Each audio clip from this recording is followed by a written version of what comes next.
আল্লাহ বলল, সাবধান, আমি আল্লাহর জিকির তাতমাইন্নুল কুলুব, তোমার অন্তরের শান্তির জন্য তুমি বিল্ডিং করেছ, বাড়ি করেছ, ব্যবসা দিয়েছ, শিল্প কারখানা দিয়েছ, কোনো কিছুতেই তুমি শান্তি পাও নাই।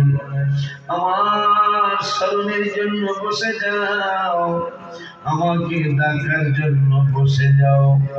আমি আল্লাহ তোমাদেরকে জানিয়ে দিলাম, আলা বিযিকরিল্লাহি তাতমাইন্নুল কুলুব, শান্তির জন্য কত কিছু করেছ, শান্তি পাও নাই।